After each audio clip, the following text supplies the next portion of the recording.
Hello friends, welcome to channel. അപ്പം നമ്മളൊന്ന് പറയാൻ പോകുന്ന നമ്മുടെ യൂണിയൻ ബാങ്കിന്റെ ഒരു എന്താ പറയുക വുമൻസ് ഓൺലി ക്രെഡിറ്റ് കാർഡിനെ കുറിച്ചാണ്. അവരുടെ ഒരു പുതിയ ക്രെഡിറ്റ് കാർഡ് ലോഞ്ച് ചെയ്തിട്ടുണ്ട്. ഡിവ ക്രെഡിറ്റ് കാർഡ് എന്ന് പറഞ്ഞിട്ട് Diva DIVA union bank Diva credit card. ഇത് ആക്ച്വലി വുമൻസ് ഓൺലി ക്രെഡിറ്റ് കാർഡാണ്.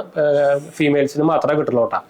ഇതിന് ആക്ച്വലി കുറച്ച് ബെനിഫിറ്റും സംഭവം അത്യാവശ്യം നല്ല ബെനിഫിറ്റും സംഭവങ്ങളൊക്കെ ഉണ്ട്. അതായത് എൻട്രി ലെവൽ കാർഡാണ്. അതിന് GST സാധനത്തിന് ചാർജ് ഉള്ളൂ, അതിനോട് ചാർജ് ഉള്ളൂ. പക്ഷേ നമുക്ക് ആക്ച്വലി ഇത് വേണമെങ്കിൽ വേവ് ഓഫ് ചെയ്യാൻ പറ്റും. 30,000 സ്പെൻഡ് ചെയ്ത് കഴിഞ്ഞാൽ നമുക്കത് വേവ് ഓഫ് ചെയ്യാൻ പറ്റും. പക്ഷേ നമുക്ക് ഇതിൽ ഡിസ്കൗണ്ട് ഓഫേഴ്സും എയർപോർട്ട് ലോഞ്ച് അങ്ങനെ കുറേ ഫീച്ചേഴ്സ് സംഭവം കൊടുക്കുന്നുണ്ട്. അതൊരു കിടിലൻ ഓഫർ തന്നെ പറയാം. ഇതിന് ആക്ച്വലി ആകെയുള്ള ഒരു കോൺ എന്ന് പറയാൻ നമുക്ക് ഓൺലൈൻ അപ്ലൈ ചെയ്യാൻ പറ്റില്ല. ഇവർക്ക് ഒന്നും ഈ പബ്ലിക് ബാങ്കുകളെല്ലാം എന്താ പറയുക കണക്കാണ്, ഒന്നും മര്യാദയ്ക്ക് വർക്ക് ചെയ്യില്ലല്ലോ.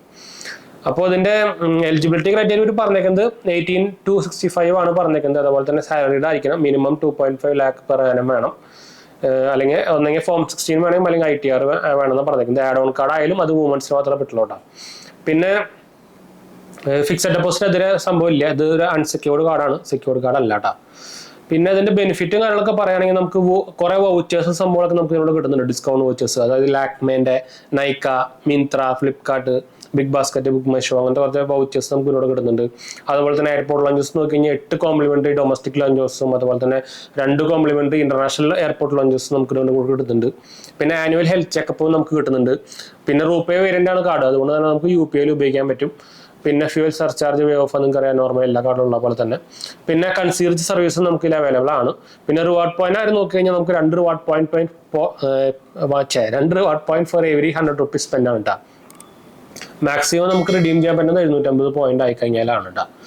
പിന്നെ ഫീസ് നമ്മൾ ഓൾറെഡി നേരത്തെ പറഞ്ഞാണ്. അപ്ലൈ ചെയ്യാൻ നിങ്ങൾക്ക് ആക്ച്വലി ഇതിന്റെ ആപ്ലിക്കേഷൻ ഡൗൺലോഡ് ചെയ്യാൻ കിട്ടും ഒരു സൈറ്റിൽ കൂടെ. അത് ഫുൾ ചെയ്തിട്ട് പാസ്പോർട്ട് സൈസ് ഫോട്ടോഗ്രാഫ് ഒക്കെ പണ്ടത്തെ പരിപാടിയാണ്. ഇവരിപ്പോഴും അറിഞ്ഞിട്ടില്ല, 2024 ഇത്. KYC ഡോക്യുമെന്റ്സ്, ഇതിൻ്റെ ഒക്കെ പ്രൂഫും ഇൻകം ഡോക്യുമെന്റ്സിന്റെ ഒക്കെ കോപ്പീസ് സംഭവങ്ങളൊക്കെ വെച്ച് ഡയറക്റ്റ് ബ്രാഞ്ചിൽ പോയിട്ട് അപ്ലൈ ചെയ്യണം കേട്ടോ. ഇതാണ് ഇതിന്റെ ഒരു ഡീറ്റെയിൽസ്. കാർഡ് ഡീറ്റെയിൽസ് പറയുകയാണെങ്കിൽ കാർഡ് കിടിലൻ കാർഡ് എന്ന് തന്നെ വേണമെങ്കിൽ പറയാം. പക്ഷേ അപ്ലൈ ചെയ്യാനുള്ള ഇഷ്യൂ ഉള്ളത് കൊണ്ട് തന്നെ, ഓഫ്ലൈൻ ആയതുകൊണ്ട് തന്നെ ഇത് പകുതി വരെ അപ്ലൈ ചെയ്യാനുള്ള വഴിയൊന്നുമില്ല. അതാണ് ഇതിന്റെ മെയിൻ ഒരു എന്താ പറയുക, ഒരു കോൺ തന്നെ വേണമെങ്കിൽ പറയാം. അത് നല്ല വലിയൊരു കോൺ തന്നെ വേണമെങ്കിൽ പറയാം. കാർഡ് കിടിലൻ കാർഡാണ്. ഇങ്ങനെ ഫീച്ചേഴ്സ് കണ്ടിട്ട് കണ്ണ് തല്ലിപ്പോയി സത്യം പറഞ്ഞു കഴിഞ്ഞാൽ. നല്ല കിടിലൻ കാർഡ് തന്നെ വേണമെങ്കിൽ പറയാം. അപ്പോൾ എന്തായാലും ഇൻട്രസ്റ്റ് ഉള്ളവർക്ക് അവരുടെ ബ്രാഞ്ചിനെ കോൺടാക്ട് ചെയ്യാം, അല്ലെങ്കിൽ ബ്രാഞ്ചിലേക്ക് കോൺടാക്ട് ചെയ്തിട്ട് കാര്യമൊന്നുമില്ല, വിസിറ്റ് തന്നെ ചെയ്യണം. അവരുടെ ഫോം ഒന്നെങ്കിൽ നിങ്ങൾക്ക് ഓൺലൈൻ ഡൗൺലോഡ് ചെയ്യാൻ കിട്ടും. അത് ഡൗൺലോഡ് ചെയ്ത് കഴിഞ്ഞാൽ നിങ്ങൾക്ക് ഫോം 5 കാര്യങ്ങളൊക്കെ ഫില്ല് ചെയ്തിട്ട് അതിൻ്റെ ഡോക്യുമെന്റ്സ് സംഭവങ്ങളൊക്കെ വെച്ചിട്ട് ഡയറക്റ്റ് കയറി അപ്ലൈ ചെയ്യാം. അത്രേ ഉള്ളൂ സംഭവം. അപ്പോൾ ഈ ഇൻഫർമേഷൻ ഷെയർ ചെയ്യാൻ വന്നപ്പോൾ എന്തെങ്കിലും സംശയം കാര്യങ്ങളൊക്കെ എന്നെ കമന്റ് ചെയ്യാൻ മറക്കണ്ട. നമ്മുടെ 2 ചാനലും കാണാത്തവർ കണ്ടു നോക്കുക, സബ്സ്ക്രൈബ് ചെയ്യാൻ സപ്പോർട്ട് ചെയ്യാം.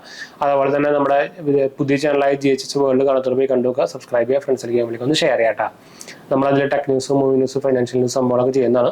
ഇൻഫോർമേറ്റീവ് ആണ്, നിങ്ങൾക്ക് ബെനിഫിഷ്യൽ ആയിരിക്കും. സബ്സ്ക്രൈബ് ചെയ്യാനും സപ്പോർട്ട് ചെയ്യാനും മറക്കണ്ട. എന്തായാലും സംശയിക്കുന്നുണ്ടെങ്കിൽ നേരത്തെ പറഞ്ഞ പോലെ തന്നെ കമന്റ് ചെയ്താൽ മതി. നമ്മളെല്ലാ കമന്റ് കൊടുക്കുന്നതാണ്. നമ്മൾ Instagram പേജിൽ അവൈലബിൾ ആണ്. പേജ് ഫോളോ ചെയ്യാതെ ഫോളോ ചെയ്യാട്ടെ. നിങ്ങൾക്ക് അതിലും വേണമെങ്കിൽ മെസ്സേജ് ചെയ്യാം. അടുത്ത വീഡിയോയിൽ കാണാം. ബൈ.